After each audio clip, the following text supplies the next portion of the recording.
Le contrat de travail peut être défini comme étant un contrat par lequel un travailleur s'engage à fournir une prestation de travail contre rémunération et ce sous l'autorité d'un employeur. La réglementation applicable au contrat de travail est la loi du 3 juillet 1978.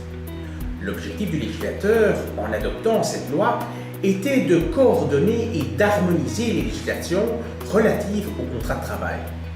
En effet, cette loi réglemente tant le contrat de travail d'ouvriers et d'employés, de représentants de commerce, de domestiques, d'occupation d'étudiants et de travailleurs à domicile. Il existe d'autres types de contrats de travail qui sont réglementés par des lois particulières. Prenons l'exemple du contrat de travail d'intérimaire qui est réglementé par la loi du 24 juillet 1987 ou le contrat de travail du sportif qui est régi par la loi du 24 février 1978. La spécificité du contrat de travail est qu'il contient 3 éléments essentiels, à savoir la prestation de travail, l'octroi d'une rémunération et le lien de subordination entre le travailleur et l'employeur. En ce qui concerne la prestation de travail, celle-ci est la raison première qui amène les parties à conclure un contrat de travail. En contrepartie de cette prestation de travail, le travailleur perçoit une rémunération qui constitue le second élément essentiel au contrat de travail. À cet égard, la Cour de cassation a spécifié que la rémunération doit découler d'un accord entre les parties sur le montant du salaire. Dans le cas contraire, il n'y a pas de contrat de travail. Enfin, le dernier élément constitutif du contrat de travail est le lien de subordination entre le travailleur et l'employeur. Ce lien est l'élément le plus caractéristique du contrat de travail, mais également le plus difficile à cerner. C'est ce critère qui doit permettre de distinguer le contrat de travail à d'autres contrats, comme le contrat d'entreprise, qui, à la différence du contrat de travail, ne crée pas de lien de subordination entre les co-contractants. Le lien de subordination suppose l'existence d'un pouvoir de direction accordé à l'employeur. La loi sur le contrat de travail énonce en ce sens que le travailleur a l'obligation d'agir conformément aux ordres et aux instructions qui lui sont donnés par l'employeur, ses mandataires et préposés en vue de l'exécution du contrat. Selon la Cour de cassation, le lien de subordination, qui est la caractéristique du contrat de travail, existe dès qu'une personne peut, en fait, exercer son autorité sur les actes d'une autre personne. Par conséquent, il ne faut pas en plus que l'autorité soit exercée de manière constante. Ces 3 éléments sont à ce point essentiels que la jurisprudence a créé une théorie appelée l'acte équivalent à rupture, afin d'assurer le respect de ceux-ci. En effet, l'acte équivalent à rupture est un acte par lequel une partie manifeste sa volonté de ne plus respecter les éléments constituant le contrat de travail. Pour ce qui a trait à la formation du contrat de travail, 4 conditions doivent être remplies pour que le contrat soit valide. Il faut qu'il y ait le consentement du travailleur et de l'employeur sur la conclusion du contrat de travail. Le travailleur et l'employeur doivent avoir la capacité de conclure un contrat de travail et l'objet et la cause du contrat de travail doit être licite.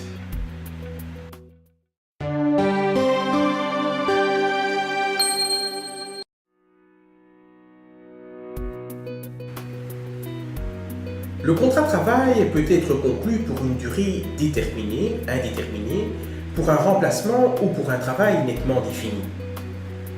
Il est utile de souligner qu'un contrat de travail ne peut pas être conclu à vie. Le contrat de travail à durée déterminée est celui par lequel les parties conviennent qu'il prendra fin à l'échéance d'un terme fixé lors de l'engagement. Selon la définition qu'en donne la Cour de cassation, un tel contrat suppose nécessairement l'indication dans le contrat d'un jour déterminé ou d'un événement devant se produire à une date fixe, après lequel les parties sont déchargées de toutes leurs obligations réciproques, sauf tacite reconduction. Le contrat à durée déterminée doit, pour être valide, être constaté par écrit et être rédigé au plus tard au moment de l'entrée en service du travailleur. Si à l'échéance du terme, les parties continuent d'exercer le contrat, celui-ci sera soumis aux mêmes règles que le contrat conclu pour une durée indéterminée. Comme le contrat à durée déterminée, le contrat pour un travail nettement défini est affecté d'un terme. Cela étant, la date est ici incertaine puisqu'il constitue par l'achèvement du travail confié au travailleur. Ce type de contrat suppose qu'au moment de l'engagement, le travail à exécuter soit décrit de manière suffisamment précise quant à son objet et à son ampleur pour que le travailleur soit en mesure de déterminer à quel moment son contrat prendra fin. Pour ce qui est du contrat de remplacement, celui-ci est un contrat par lequel un travailleur est engagé pour remplacer une autre personne, donc un autre travailleur, dont l'exécution du contrat est suspendue. La cause de cette suspension importe peu, incapacité de travail, vacances annuelles ou autre. Cela étant, la durée du contrat de remplacement ne peut excéder 2 ans. Enfin, le contrat à durée indéterminée se définit comme étant un contrat qui n'est pas affecté d'un temps ou d'un terme précis. Toutefois, chaque partie pourra décider à tout moment d'y mettre fin moyennant le respect d'un délai de préavis.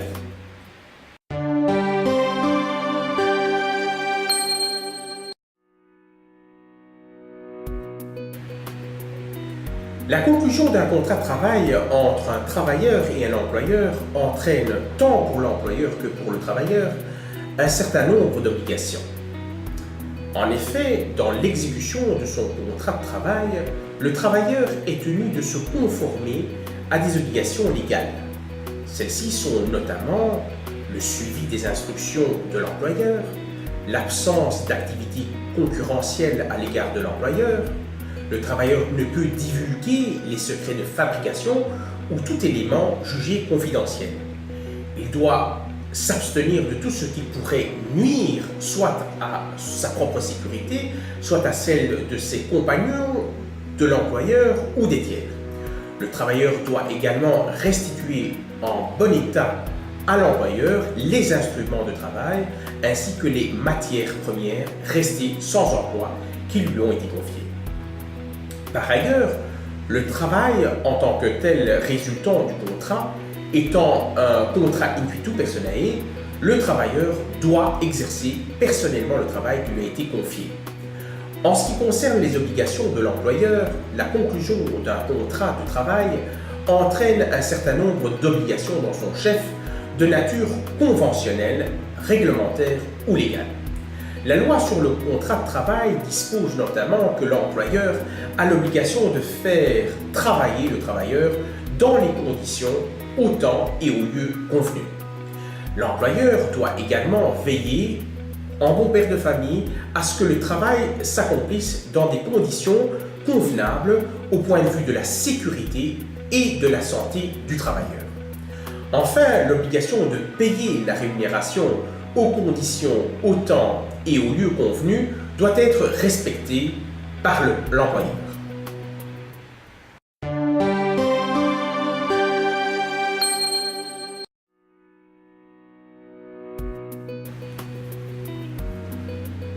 Le contrat de travail peut être rompu, d'une part par les modes généraux d'extinction des obligations prévues par le droit commun, et d'autre part selon les modes prévus par la loi du 3 juillet 1978.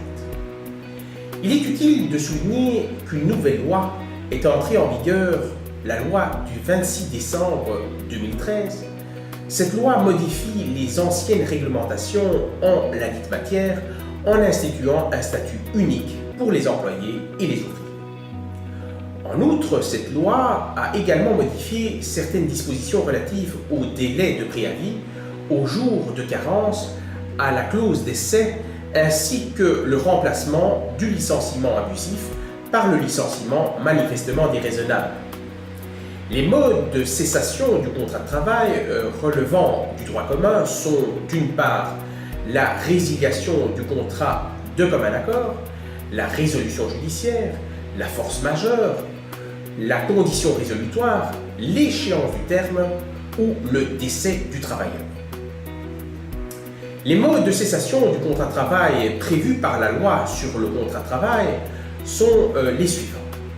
Il y a notamment l'expiration du terme, l'achèvement du travail en vue duquel le contrat a été conclu, la volonté d'une des parties, la mort de l'employeur, le licenciement, la démission ou tout simplement le licenciement pour motif grave. Il est utile de souligner que bien que l'employeur et le travailleur ont la possibilité de résilier unilatéralement le contrat de travail, le licenciement par l'employeur peut se produire pour une raison qui n'est ni liée à la capacité ou au comportement du travailleur, ni aux nécessités de l'entreprise, de l'institution ou du service. Dans ce cas, le travailleur peut considérer que son licenciement n'a pas de motif valable, de sorte qu'on parlera de licenciement manifestement déraisonnable.